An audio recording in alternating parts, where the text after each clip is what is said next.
সেই কখন থেকে এখানে আমি বসে আছি, আর এখনো সেই কনকের আসার নাম হলো না। সব সময় শুধু বনে বাদরে ঘুরে বেড়ায়। জানি না সে এখন কোথায় গেছে আর না গেছে। যাওয়ার সময় বলল যে মা আসছি, কতবার করে বলেছি দুটো খেয়ে যা পেটটা ভর্তি থাকবে, আর এখন না খেয়ে সে চলে গেছে। এখনো পর্যন্ত আসার নাম নেই। আর যত জ্বালা সব যেন আমার হয়েছে। চিন্তায় চিন্তায় আমি পাগল হয়ে যাই। মেয়েটা সে কোথায় গেল না গেল, কি করে বলবো আমি বুঝতেই পারছি না। অন্যদিকে কনক সে মধুর আশা আরো গভীর জঙ্গলে চলে যায়। সেখানে গিয়ে সে কোনো কিছু দেখতে পায় না, কোনো মৌচাক দেখতে পায় না, না কোনো মধু দেখতে পায়। আমি যে যেতে যেতে কত গভীর জঙ্গলে চলে আসলাম, কিন্তু কিন্তু এখানে তো কোনো কিছু মৌচাকও দেখতে পাচ্ছি না। তাহলে তাহলে ওই সোনালি রঙের মৌচাক আমি কোথায় থেকে পাবো? আর আর কোথায় থেকে বা ওই মধু আমি জোগাড় করব? কিন্তু কিছুই বুঝতে পারছি না। এখানে এত বড় বড় গাছ আছে, তারপরেও কোনো গাছের চাক দেখতে পাচ্ছি না। তাহলে এবার আমি কি করব? দূর, আমি যে অনেক বড় বিপদে পড়লাম। কনক আবারও জঙ্গলের রাস্তা দিয়ে যেতে থাকে, আর যেতে যেতে একটা খরগোশের সাথে তার দেখা হয়।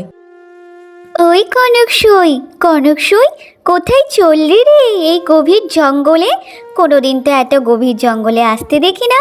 তাহলে তাহলে আজ হঠাৎ করে যে এত গভীর জঙ্গলে আসলি, কি হলো আবার তোর? তোকে কি বলি বলতো খরগোশ বোন, আমি অনেক মহা বিপদে পড়েছি। তাই জন্য তো এই সময়ে এখন জঙ্গলে ঘোরাঘুরি করছি আমি। বিপদ? আবার কোন বিপদের মধ্যে পড়লি রে কনক? বল না, আমাকে একটু বল দেখি, কোন বিপদ এমন এসেছে? হ্যাঁ রে খরগোশ বোন, আমি যে অনেক বড় বিপদে পড়েছি। এখন আমার মধু চাই, তাও আবার সোনালি ডাঙার মৌমাছির মধু চাই। কিন্তু তুই বলতে পারবি যে সোনালি ডাঙা মৌমাছির মধু কোথায় হয়?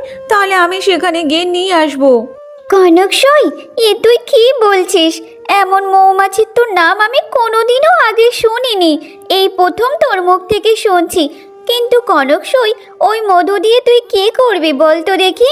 তোকে আর কি বলি বলতো, আমি জঙ্গলের রাস্তা দিয়ে যাচ্ছিলাম, আর যেতে যেতে একটা বুড়িমার নাতির পাটা ভেঙে দিয়েছি। তার গায়ের ওপর যে পা তুলে দিয়েছি, সেই কারণে তার পা যে ভেঙে গেছে। এইবার সেই বুড়িমা বলেছে যে সোনালি রঙের মৌমাছির যদি মধু নিয়ে যেতে পারি, আর সেই মধু যদি পায়ে লাগাই, তাহলে ওর পা ঠিক হয়ে যাবে। সেই কারণে তো আমি দৌড়ে দৌড়ে আসলাম যে সেই সোনালি রঙের মৌমাছির মধু কোথায় থেকে পাবো। সত্যি কনক, এটা যে মহা বিপদে পড়েছিস তুই।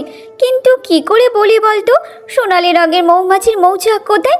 শোন, একটা কথা বলি, তুই গিয়ে একটু কাঠবিড়ালিকে জিজ্ঞাসা কর, কারণ কাঠবিড়ালি তো এ গাছ থেকে ও গাছে যায়, তাহলে ও ভালোভাবে বলতে পারবে, বুঝেছিস?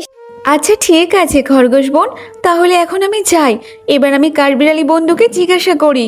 এসব কথা বলে কনক আবারও জঙ্গলের রাস্তা দিয়ে হাঁটতে থাকে। হাঁটতে হাঁটতে সে অবশেষে সেই কাঠবিড়ালির দেখা মিলল, আর তখন সে বলতে থাকে, ও কাঠবিড়ালি ভাই, তুমি এখানে? আর আমি তোমাকে সারা জায়গায় খুঁজে খুঁজে বেড়াচ্ছি। ভালো হয়েছে তোমার সাথে আমার দেখা হয়ে গেল। ওরে বাবা, আমার খোঁজ করছিস যে তুই? কি ব্যাপার বলতো? তুই তো তেমন আমার খোঁজ করিস না, হঠাৎ আজকে যে আমার খোঁজ করে এসেছিস। ও কাঠবিড়ালি ভাই, তুমি কি চেনো ওই সোনালি ডানার মৌমাছি? তুমি জেনে থাকলে আমাকে বলো না গো, আমার যে খুব দরকার। ওই সোনালি ডানাওয়ালা মৌমাছির আমার খুব দরকার গো। কিন্তু কনক, তুই এই সোনালি ডানার মৌমাছি নিয়ে আবার কি করতে যাবি বলতো দেখি? আর হঠাৎ করে এমনভাবে সোনালি ডানার যে মৌমাছির খোঁজ করছিস?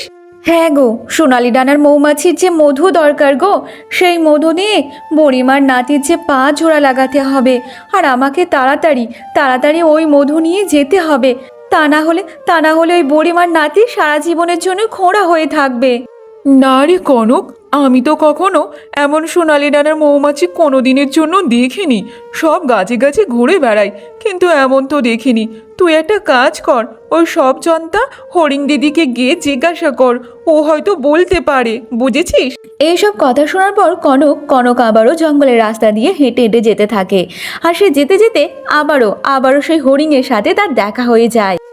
ও সব জানতা হরিণ দিদি, তুমি আমাকে বলতে পারবে ওই সোনালি ডানার মৌমাছির মৌচাক কোথায় আছে? আমার যে ওই সোনাঝরা মধুর খুব দরকার গো। তা না হলে বুড়িমার নাতির যে 5 জোড়া লাগানো যাবে না। তুমি বলো না গো, সেই সোনালি ডায়নার মৌমাছি কোথায় আছে, আর সে কোথায় মৌচাক বানায়? নামটা যে অনেক চেনা চেনা লাগছে, আমার এখন ঠিক মনে পড়ছে না। কি করি বলতো?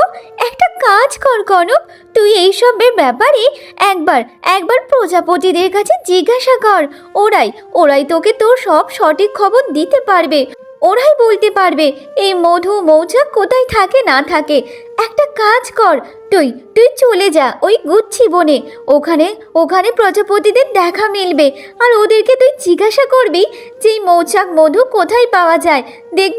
দেখবি ওরা ঠিক বলে দেবে। বেশ বেশ, তাই হবে। তাহলে আমি একবার ওদের সাথে গিয়ে দেখা করে আসি, যদি কিছু জানতে পারি। আচ্ছা শোনো হরিণ দিদি, এখন তাহলে আমি যাই গো। আবার পরে তোমার সাথে দেখা হবে, কথাও হবে। এখন যে আমার অনেক কাজ পড়ে আছে, বুঝেছো? তারপর কনক সে গুচ্ছি বনে যাওয়ার জন্য রওনা দিয়ে দেয়। তবে অন্যদিকে রাধিকা দাবায় বসে বসে খুব কান্নাকাটি করতে থাকে, আর তখন সেখানে রাধিকার স্বামী চলে আসে। ও গিন্নি, বাজার থেকে সবে আসলাম গো, খুব জোরে খিদে পেয়েছে। দাও একটু কিছু খেতে দাও তো, আমি যে খিদের জ্বালায় আর থাকতে পারছি না। দাও। আচ্ছা, তুমি তো ওই বাজারের পর থেকে এসেছো। তুমি কি কনককে দেখতে পেয়েছো বলো তো রাস্তাঘাটে? সেই কখন যে মেয়েটা বেরিয়েছে, এখনো যে বাড়িতে আসার নাম নেই। আরে গিন্নি, তুমি এত চিন্তা করো না কনককে নিয়ে।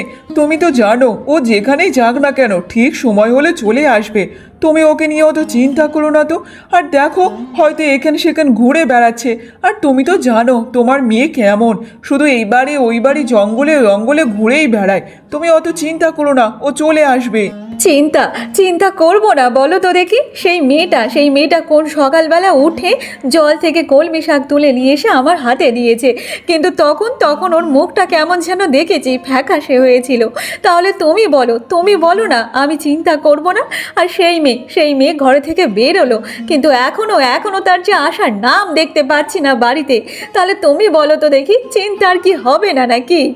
আরে গিন্নি, মুখ ফ্যাকাশে হয়ে বাড়িতে এসেছে তার মানে বোঝো ও নিশ্চয়ই ওর বন্ধুদের সাথে কোনো একটা ঝগড়াঝাটি করে এসেছে। তা না হলে আমার মেয়েটা তো ওরকম মুখ ফ্যাকাশে হয়ে থাকে না। তুমি অত চিন্তা করো না। দেখো, হয়তো কোথাও ঘাপটি মেরে বসে আছে কিংবা কাদের সাথে খেলা করছে। চিন্তা করো না। ওটাই তো হচ্ছে ভয়ের কারণ। তুমি জানো না নাকি, সেই দিন আমার উপর রাগ করে সেই জঙ্গলে চলে গেছে, কত রাতে বাড়িতে ফিরেছে। তাহলে এমনভাবে যদি ও সবার সাথে ঝগড়া করে এমন এই জায়গায় ও জায়গায় যায়, তাহলে কি বলো তো, চিন্তা হবে না? শোনো, তার থেকে আমরা এই গ্রামটা গিয়ে খোঁজে আসি, দেখি সে কোথায় আছে। তার দেখতে পেলে ঘরে নিয়ে চলে আসবো। ঠিক আছে গিন্নি, চলো। তার থেকে আমরা এই গ্রামটা ঘুরে দেখে আসি, সে কোথায় আছে না আছে।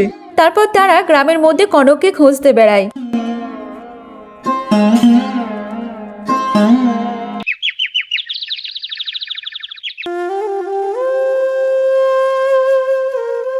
অন্যদিকে কনক অবশেষে সেই গুচ্ছি বনে পৌঁছে যায়। কনক গুচ্ছি বনে দেখে সেখানে সারা জায়গায় প্রজাপতিরা খেলা করছে, সব জায়গায় প্রজাপতি আর প্রজাপতি। সে দেখে অনেক অবাক হয়ে যায় এবং প্রজাপতিরা কনকের চারপাশে ঘুরতে থাকে। তোর কি হয়েছে রে কন্যে? চোখ ছল মুখ ভার, কিসের জন্য? বল না তোর কি হয়েছে? বল না আমাকে, স্বর্ণজ্যোতিকার পুষ্পফুল কোথায় ফোটে আর কোন বনে থাকে যে সোনালি ডানার মৌমাছির মৌচাক? বল না আমাকে। সে কি বলিস রে কনক? এই সোনালি ডানার মৌমাছি, এই নাম তো আমরা কখনো আগে জীবনেও শুনিনি। তাহলে জানবো কি করে বলতো? আর এইসব নিয়ে তুই কি করবি বলতো দেখি? সোনালি ডানার মৌমাছির মধুর চাঁদ থেকে আমার স্বর্ণজ্যোতিকার মধু চাই রে। আমি যে একটা বুড়িমার বিড়াল নাতিকে যে ঠ্যাং খোঁড়া করে দিয়েছি রে, সেই কারণে সেই ঠ্যাং জোড়া লাগানোর জন্য এই মধুর যে খুব প্রয়োজন। যদি এই ওষুধ আমি না নিয়ে যেতে পারি, তাহলে তাদের সামনে আমি গিয়ে কিভাবে দাঁড়াবো বলতো? তা না হলে যে বুড়িমার নাতির সারা জীবন ওরকমই পা খোঁড়া হয়ে থাকবে। তুই বলতো, আমি তো তাদেরকে কথা দিয়েছি, এবার আমি কি করব? শোন শোন কনক, একটা কাজ কর তুই। ডালিম রাঙার মৌমাছি সব জায়গায় ঘুরে বেড়ায়, তার থেকে বরং আমরা সবাই মিলে ওই ডালিম রাঙা মৌমাছির কাছে যাই। ওই মৌমাছি সব খবর রাখে। ঠিক আছে, তাহলে চল চল, আমরা তাহলে ওই ডালিম রাঙা মৌমাছির কাছে যাই। তারপর কনক সেই ডালিম রাঙা মৌমাছির সাথে দেখা করার জন্য প্রজাপতি এবং কনক একসাথে যেতে থাকে। অন্যদিকে প্রাসাদের কারাগারে বসে বসে পদ্মা ভাবতে থাকে, কেমন আছে আমার মেয়ে, তার চেয়ে কেমন দেখতে হয়েছে। দেখতে দেখতে যে অনেকটা বছর কেটে গেল, এখনো আমি এই কারাগারে বন্দি আছি। যদি মৃত্যুর আগে আমি একবার আমার মেয়ের মুখখানাটা দেখে যেতে পারতাম, তাহলে যে অনেক শান্তি পেতাম। এই কারাগারে বন্দি থাকতে থাকতে আমি একদম হাঁপিয়ে উঠেছি। আর কে বা এই কারাগার থেকে আমাকে রক্ষা করবে? তবু যদি আমার ছেলেরা বেঁচে থাকতো, তাহলে তারা যে আমাকে রক্ষা করতো। কিন্তু তারা যে বেঁচে আর নেই।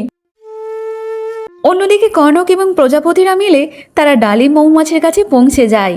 ও ডালিম মৌমাছি, তোমার কাছে একটু সাহায্যের জন্য এসেছি। দেখো না, দেখো কনকের মুখটা যে ভার, চোখ যে ছলছল করছে, সে যে অনেক বিপদের মধ্যে আছে। তুমি তাকে একটু বিপদ থেকে রক্ষা করো। তুমি একমাত্র ওকে সাহায্য করতে পারো। আরে কনক এসেছি আমার কাছে, বাবা খুব ভালো হয়েছে। তা কনক, আমি যে তোকে চিনি রে, তোর উপকার কি ভোলা যায় বলতো দেখি। তুই তো আমার বাসাটাকে রক্ষা করেছিলিস। সেই দিন যদি না তুই আমাকে উপকার করতিস, তাহলে কি আমার বাসাটা এমনইভাবে ভেঙে যেত রে? ডালিম মৌমাছি, আমার যে অনেক বিপদ জানো তো। আমি সোনালি ডানার মৌমাছিদের খুঁজছি, কিন্তু তাদের হদিশ কেউ দিতে পারছে না। তুমি বলো না গো, সোনালি ডানার মৌমাছিরা কোথায় থাকে, তারা কোথায় চাক বানায়? সোনালি ডানার মৌমাছি, তাদেরকে নিয়ে তুই কি করবি বলতো দেখি। আর তাদেরকে কি কাজে আসবে যে তুই এমনভাবে খুঁজে বেড়াচ্ছিস? সোনালি ডানার মৌমাছির মৌচাক থেকে আমাকে মধু নিয়ে যেতে হবে। আমি যে একটা বুড়িমার বিড়াল নাতির ঠ্যাং ভেঙে দিয়েছি, তাই জন্য ওই মধু যদি ওই পায়ে লাগায়, তাহলে তার পায়ের হাড় জোড়া লেগে যাবে। তাই আমাকে নিয়ে যেতে হবে। তুমি জানো সেই সোনালি ডানার মৌমাছি কোথায় থাকে? হ্যাঁ রে কনক, হ্যাঁ আমি জানি ওই সোনালি ডানার মৌমাছিরা কোথায় থাকে। তুমি সত্যি জানো? তাহলে আমাকে বলো না গো, সেই সোনালি ডানার মৌমাছিরা কোথায় থাকে, তাহলে আমি তার চাক থেকে মধু ভেঙে নিয়ে আসছি। কিন্তু কনক, সে যে ভারী কঠিন কাজ রে, সে কি তুই পারবি বলতো দেখি? হ্যাঁ, আমি পারবো। আমি যতই বড় কঠিন কাজ হোক না কেন, আমাকে পারতেই হবে। আচ্ছা ঠিক আছে, তাহলে শোন রে। এখান থেকে 500 ক্রোশ দূরে আছে 3 মোড় পাহাড়, আর সেই পাহাড়ের মাঝের মোড়তে আছে এক গভীর গুহা, আর সেই গুহার মধ্যে আছে সোনালি ডানার মৌমাছিদের বিশাল বড় চাক। এখান থেকে 500 কোষ দূরে, কিন্তু অত দূরে আমি একা পৌঁছাবো কি করে? পৌঁছানোর নয় উপায় আছে, সেটা নয় পৌঁছে যেতে পারবি। কিন্তু ওই সোনালি ডানার মৌমাছিরা বড় যে হিংসুটে রে। তারা হোল ফোটাবে ঠিকই, কিন্তু তাদের ঝাঁক থেকে যে এক ফোঁটাও মধু দেবে না রে তোকে।